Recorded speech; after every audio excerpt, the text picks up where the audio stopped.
이 영상 텔링의 이해라는 강의는,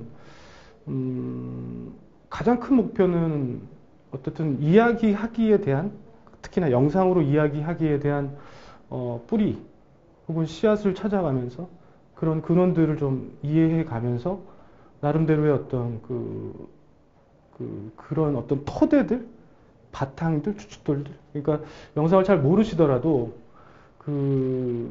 처음 접하시는 분들에게도 이 기회를 통해서 조금씩 이제 좀 자리를 잡아가는, 이거 한 수업 가지고 다 이해를 하기는 좀 어렵잖아요. 하지만 거길 통해서 여러분들이 이 수업들을 통해서 얻는 어떤 영감 혹은 관심 가는 부분들, 내가 이렇게 마음속으로 이렇게 좀 다가가는 그런 부분들이 뭔지를 확인해 가면, 그리고 그쪽으로 이제 여러분들이 방향을 좀 찾아가는 그런 쪽이면 어떨까 하는 생각이 듭니다.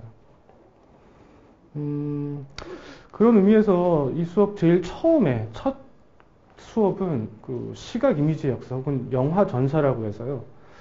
우리가 생각하는 리미에르 형제가 1895년도에 영화를 만들었던 발명했던 것 말고, 그러니까 사실은 인류학적으로 우리 인간이 지금까지 계속 그런 나름대로의 어떤 영상으로 이야기하는 어떤 문을 계속 두드렸다라는 것들을 조금 이해를 하는, 첫 시간은 영화 전사, 그리고 가장 먼저는 이제 스토리텔링으로 본 이미지의 역사에 대해서.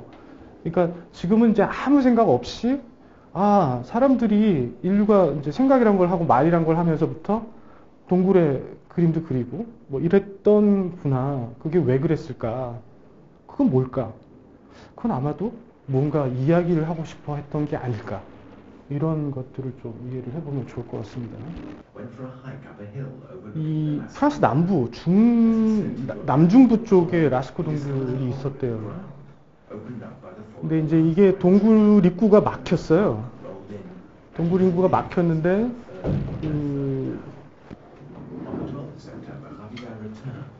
동굴 입구가 막혔다가, 그 다음에 그 위로 통하는 어떤 숨굴 같은 데가 있었는데요. 그 숨굴로 이제 어떤 사람이 우연찮게 들어가게 됐고, 그럼 동굴 안에 이제 이런 도상들을 발견하게 된 거죠. 아주 우연찮게 발견이 됐던 건데,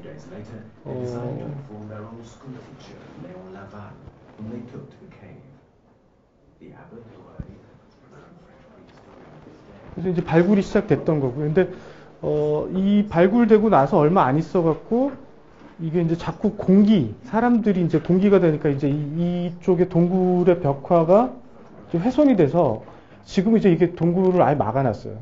대신 그 옆에 이제 다시 인공적으로 재현된 동굴을 만들었던 거죠. 그래서 쇼베 동굴이 아마 3만 년 전? 이게 이제 17,000년 전? 그 다음에 최초로 아마 인류가 동굴에 이제 선을 긋기 시작한 거는 아마 7만 년 전쯤. 근데 저는 이게 만년이라는 게, 이 만년이라는 시간 있잖아요. 만년. 그러니까 100세기. 상상이 잘 안 되거든요. 근데 지금도 이제 100년, 10년 이렇게가 이제 굉장히 긴데, 그때 이 만년은 어떤 시간이었을까? 이런 생각이 들어요.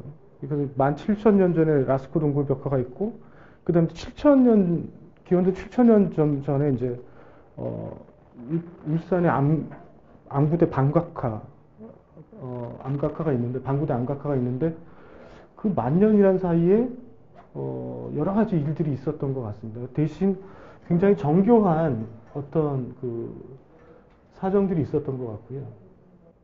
그래서 이제 안류를 발라서 긁는 형태, 긁어내고, 그 다음 칠하고, 그러니까 이제 처음에 재현한 형태가 이제 이 회화의 형태는 이런 식으로 이제 회화를 재현을 하는데, 우리 인간의 뇌가 이 시각으로 들어온 게 이제 해마에서 기록이 되고 저장이 된다고 그래요. 그러니까 해마로 기억 것들을 따로 스케치를 한 게 아니라 기억을 걸 그대로 재현해 보니까 이 굉장히 그 당시만 해도 인간의 뇌의 어떤 작용이 현대와 크게 다르지 않았다라고 생각할 수도 있을 것 같아요. 물론 지금도 많이 변화를 했지만. 근데 흥미로운 거는 여기 동굴의 이 영상, 그러니까 이미지들 중에는 우리가 실제 동물 외에 그 일각수라고 해서 유니콘의 그림도 있어요. 이 얘기는 뭐냐면 이제 실제 그림도 그리지만 상상의 동물도 그린다는 거죠. 그러니까 상상을 하기도 한다는 거예요. 그래서 이 동굴벽화의 어떤 그림들은 대단히 큰 어떤 증거인데, 물론 아직 모든 게 풀리진 않았습니다. 이게 나중에 이제, 여기서 제일 많이 주장하는 것들은 어떤 제2의 성격이 컸을 거다라고 얘기를 하고 있고요. 정말 흥미로운 건 이 제2의 성격은 사실은 우리가 드라마라고 얘기하잖아요. 드라마 뜻 자체에 제2라는 뜻이 들어가 있어요. 그러니까 우리가 생각하는 희곡, 연극 이런 것들이 사실은 제2적 성격이 있는 거고, 그러니까 지금 우리가 보는 굉장히 많은 것들이 세레머니 혹은 행사, 의식, 제의, 제사 뭐 이런 것들이 사실은 아주 오래전부터 그것이 어떤 종교적 역할을 하든 어떤 부족의 어떤 세레머니를 하든 간에 그런 어떤 역할들을 하고 있는 것 같아요. 그리고 상상을 하고 있는 것. 그러니까 유니콘이라고 하는 게, 야, 어떻게 그때 일각수가 실제로 존재하지 않았거든요. 근데 그런 것들을 그러니까 실제도 똑같이 그리지만 또 일각수도 상상의 동물도 같이, 물론 사람도 그려놓고 하는 거라서 저는 되게 좀 놀라웠어요.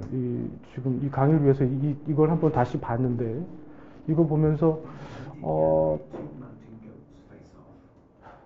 야, 17,000년 전에도 어떤 상상을 하고, 어떤 무언가의 어떤 제의라는 것, 뭔가의 어떤 의식, 이런 것들을, 아니면 어떤 하고자 하는 말들을 여기 이제 그려 넣었다라고 볼 수 있는 거죠.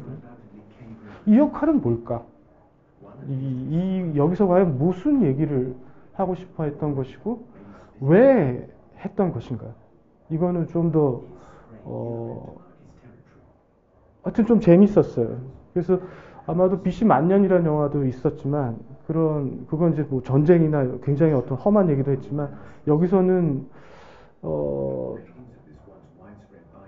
무언가 살아가고 있는 모습들과 그들이 평화롭게 살고자 하는 마음. 왜냐하면 이제 동물들이 많이 보여야 잡아서 이렇게 풍요롭게 살 수 있는 것 같아요. 그래서 그런 것들이 많이 보이고 싶어 하는 어떤 소망, 희망. 근데 그거는 그리스의 신화 혹은 그리스에서 연극이 시작할 때 그때도 마찬가지로 신들에게 무언가의 소망을 바라잖아요. 그러니까 그 전통은 꽤 오래 지속됐던 것 같습니다.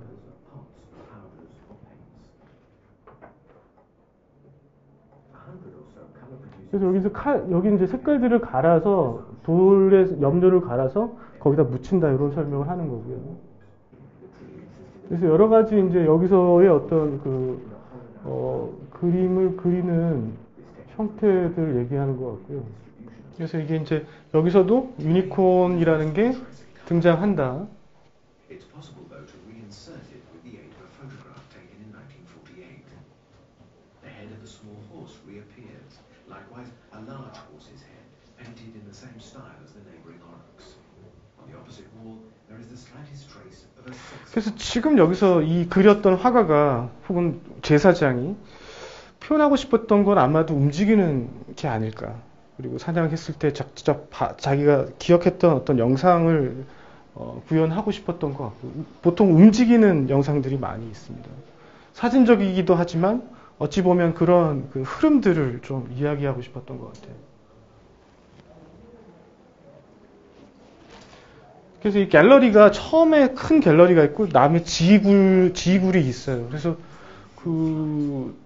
저는 이제 SBS 있을 때 그것이 알고 싶다 조연출도 했었지만 한국의 박쥐란 자연 다큐멘터리 조연출도 했고 VJ도 했었기 때문에 이 동굴 탐사라는 게 동굴이 굉장히 어둡고 힘들어요. 이제 그런 상황들에서 그 상황에서 이런 그림들을 굉장히 큰 형태의 그림을 했다는 건 그게 그러니까 그 부족이 나름대로 이것을 지원할 수 있을 정도의 어떤 규모를 갖고 있는 부족이다. 혼자 뭐 이렇게 할 수 있는 게 아니고 그런 것들이 나름대로 어떤 17,000년 전에도 이런 어떤 제의를 할 수 있을 만큼의 규모가 됐을 수 있겠다라고 생각해요. 이거 굉장히 큰 규모거든요. 상당히 큰 규모로 진행이 됐던 것 같습니다. 그래서 가만 보면 되게 역동적이에요. 뛰고 있고 달리고 있고. 그러니까 이때도 이미 표현하고 싶었던 건 다큐멘터리적인 어떤 흐름들이거나 아니면 이 안 속에서의 어떤 주변의 어떤 환경들, 이야기들 뭐 이런 것들을 얘기하고 싶어하는 것 같아요. 어쨌든 라스코 동굴벽화만 있었던 건 아닙니다. 어쨌든 쇼베도 있었고 또 다른 곳에서도 전 세계적으로 이런 어떤 동굴벽화들의 흐름들은 꼭 여기만 있었던 건 아니라 비슷하게 전개가 돼요. 그래서 마치 하늘의 별자리처럼 이제 눈에 봤을 때 이 동굴에서 보기 좋았던 부분들, 여기서도 시각적인 게 중요한데 우리 눈에서 조금 위로 볼 수 있는, 아래로 보는 것이 아니고 이것이 조금 위로 봐서 이렇게 위로 바라볼 수 있는 하늘의 별자리를 보듯이 그런 보기 좋은 형태로 이제 진행이 됐던 거고요. A decorated cave is then a symbolic construction containing messages with several levels of understanding. What can these messages be? Are they even decipherable? The caves are secret, sacred places. The figures and signs relate sacred or initiatory stories, usually passed on in the oral tradition as myths and legends. Indeed, in all non-literate societies, art is inseparable from myths and legends. 그래서 여기서도 이제 어떤 비밀스러운 이야기들, 그리고 여기서의 어떤 그래서 사람도 있지만 상상된 어떤 크리처들, 그러니까 상상된 어떤 형체들도 있었던 거.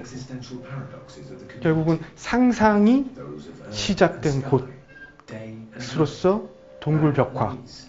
우리가 단순히 증거로 옛날에 그림 그렸다가 아니라 인간의 상상이 시작된 곳으로 생각을 하시면 어떨까? 그러니까 이야기하기로의 관점으로 보자면 이게 이제 상상이 시작된 곳. 그러니까 우연찮게도 보존이 굉장히 잘 돼서 다행인데 여기서의 어떤 그림들을 통해서 되게 많은 영감을 얻을 수가 있을 것 같습니다.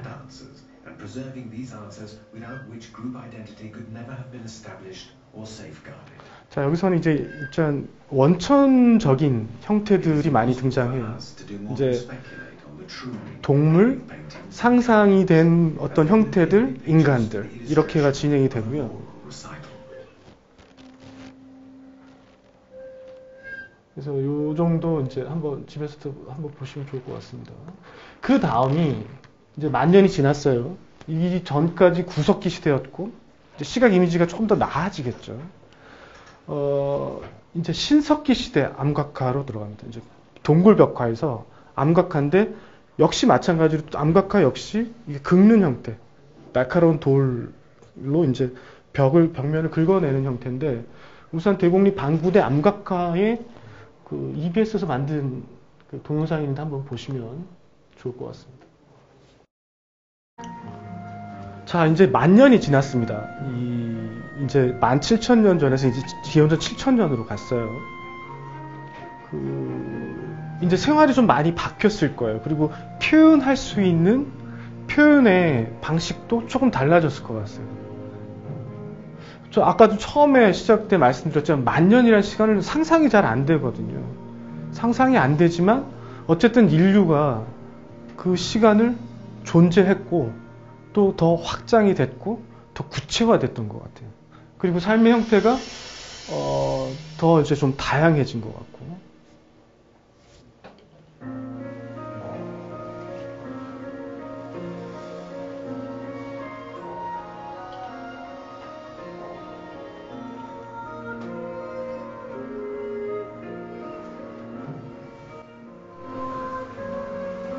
그래서 사실은 뭐 이게 이제 물에 잠겨갖고 이게 보존이 되느냐 안 되느냐 때문에 이제 이게 말이 많고 지금도 논란의 여지가 있지만 분명한 것은 에비던스, 증거라는 거죠.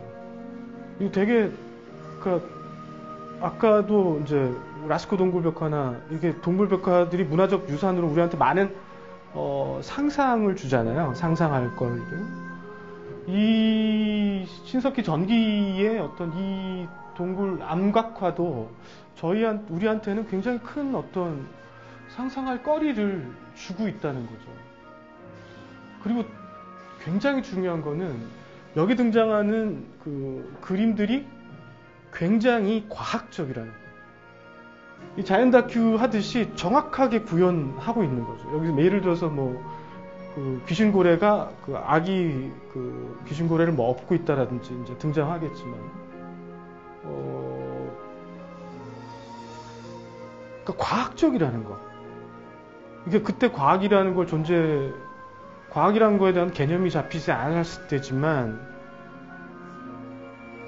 어쨌든 그렇게 정교하게 그리고 정밀하게 이것들을 기록해서 구현했다는 건 이것 역시 무언가를 이야기하고 싶어 하는 건데 그게 뭘까?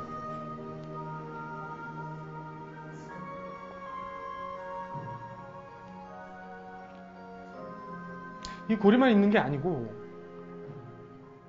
그러니까 사냥 방법, 그러니까 지금 사냥해서 끌고 가고 있는 그런 모습들까지 이제 그 형태가 남아 있는 게, 여러분들이 나중에 북극의 나누크라는 영화를 보시면, 다큐멘터리 영화인데요.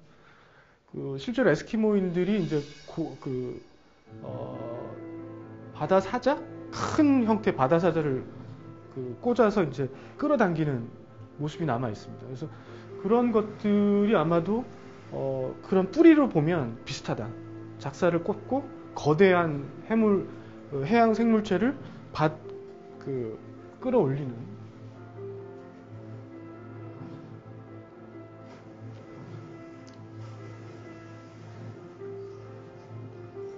이분들이 저희 조상인 건 잘 모르겠어요. 근데 뭐 재현을 이렇게 하셨으니까. 근데 모르겠습니다. 어쨌든 그 부분은 잘 모르겠는데, 역시 생존과 풍요의 염원이다? 이것도 잘 모르겠어요. 이게 자기 권력을 강화하기 위한 조건으로 그린 건지, 이거는 사실은 저희는 아직은 알 수 없습니다. 그럼에도 이걸 연구하시는 분들이 꾸준히 있기 때문에 그분들의 의견을 존중할 필요가 있는 거죠. 하지만 이것 역시 인류사적인 어떤 이야기하기의 증거다. 분명히 여기서도 무언가를 얘기하고 있고 그것들을 전달하고 싶어 한다. 근데 그게 뭘까는 당대에 가보지 않으면 잘 이해가 안 되는 거예요. 그래서 그러니까 사실 우리 프랑스 철학 같은 후기 포스트 모더니즘 프랑스 철학 같은 경우도 잘 이해가 안 될 때가 많잖아요. 무슨 말 하는지 모르겠고. 그것도 이제 그 당시 그들이 살았던 당대의 어떤 이벤트들이든지 사건들이든지 그런 것들까지 방대하게, 또 그들이 참고한 철학자들이라든지 이제 그런 것들이 복합적으로 이해되어야만 이제 우리가 이해되는 건데, 그냥 책으로만 읽게 되면 컨텍스트를 모르기 때문에 텍스트만 봐서는 빙산의 일각만 아는 거라서 그래서 잘 이해가 안 되는 거더라고요. 제가 이제 프랑스에서 공부하면서 프랑스 철학자들, 현대 철학자 책을 보면 도저히 몇 줄을 못 읽겠더라고요. 알 수가 있는 단어가 없고 그래서. 근데 이제 미루어 짐작컨대 그런 그런 어떤 이제 배경 지식들이 필요한 거고, 이것도 사실 우리가 미루어 짐작하는 것이지 완전히 다 이해하기는 어렵다라고 볼 수 있고요. 그래서 그 다음에 이제 그림들이 왔고, 그다음에 상형 문자에 대해서 조금 더 설명을 드리겠습니다. 그래서 지금 이제 사진들을 좀 보면서 사진을 통해서 여러분들한테 좀 설명을 드릴게요. 그 일종의 상형 문자예요. 새 보이시나요? 이거 되게 이제 이렇게 하면 좀 사실은 그 학문적으로는 너무 이렇게 비약이 심한 건데 일단 좀 넘어 이렇게 좀 보시면 보시면 척 보면 뭐 M이다 그러잖아요. 그러니까 척 보면 이렇게 보이시잖아요. 그러니까 새고요, 새예요. 상형 문자고 초기에 이제 쇠기형 서령 문자고 복합적인 서령 문자가 되고 이해되시겠어요? 우리 뭐 대체로 가장 큰 게 여기 좀 이게 세게 서령 문자로 가는데 나중엔 여기서 이제 한문은 바로 이제 그 상형 문자에서 바로 한문이 되죠. 우리가 눈목자가 아시잖아요. 뭐 이건 써도 그만 안 써도 그 말인데 이게 그 눈인데 이게 옆으로 가서 이렇게 됐고 이게 눈목자가 됐잖아요. 지금도 쓰잖아요. 이 눈목자는. 이게 상형부터 굉장히 역사가 깊어요. 오래됐고. 이집트 문자에서도 이 눈의 그림은 눈을 뜻하기도 하지만 보다라고 하는 동사. 자, 이제 명사에서 동사를 같이 중의적으로 표현하기 시작했죠. 그래서 상형은 이렇게 잘 보세요. 이렇게 동물 그림을 그렸다가 이제 암각화를 갔다가 이제 암각화에서 이제 어떤 이야기를 하기 시작하죠. 말을 언어화되기 시작해요. 정작은. 그래서 지금 이 언어화되고 있으면서 이제 조금 더 복잡해지고 그러면서 이제 이 나중에 서양 같은 경우는 이집트의 이집트에서 이제 상형에서 서령으로 가고 그것이 이제 그 지중해 연안에서 서로 돌고 메소포타미아에 또 뭐 바빌로니아에 뭐 그다음 뭐 함무라비 법전에 뭐 이런 형태의 발전들이 있었고 그다음 도시가 발전하고 국가가 형태가 되고 세금을 매기고 법이 발명이 되고 이제 복잡해지는 거예요. 그 복잡한 게 상형으로는 어려우니 이제 복잡한 쐐기가 됐고 이것들이 나중에 페니키아에서 이제 이런 좀 단순화되기 시작하고요. 그것이 초기 그리스 말이 되고 알파벳이 되고 로마가 되고 이러면서 이제 저 삼각형은 D가 되는 거죠. V가 있어요. V는 V에서 W나 Y나 뭐 여러 가지 말들의 할아버지더라고요. 그것도 되게 웃겼어요. 같은 알파벳인데 어떤 알파벳은 다른 알파벳의 원조야. 선조예요. 그러니까 우리가 지금 알파벳을 알고 있지만 그 알파벳도 나름에 보면 이게 이제 그 장유서가 있는 거죠. 그래서 이런 형태로 이제 정교화되는 건데 이런 형태로 서양은 알파벳으로 전개가 되고요. 한문 같은 경우는 오히려 회화적이에요. 한문은 이런 형태로 대단히 그 서화동원이라고 그래서 한문 같은 경우는 그림하고 그러니까 이 상형의 그 상형적인 특징들이 꾸준히 계속 살아있는. 그러니까 저기서는 이제 아예 서양에서는 아예 서령으로 가서 이제 추상화를 거쳤다면 한문은 서화동원이라고 하는 말도 있고 아니면 나중에 이제 이 상형들이 합쳐서 형성 문자가 되잖아요. 이 형성 문자의 원리는 나중에 에이젠슈타인 감독한테 가서 몽따주 이론, A 더하기 B는 C가 되는 몽따주 이론까지 이제 뭐 적용이 되기도 하는데 회화성이 굉장히 강하고 그다음에 산수화 같은 경우도 같은 붓을 써서 그런 어떤 이 선적인 요소들. 그 우리가 초기에 동굴벽화도 긋는다고 그랬잖아요. 긁어내잖아요. 긁어내고 칠하고. 근데 여기서도 마찬가지로 긁어내고 혹은 그리고 선으로 뭐 이런 형태가 이제 한문 같은 경우 이제 상형이 아직도 그림적인 부분들이 남아있는 회화성을 갖고 있는 것으로 보입니다.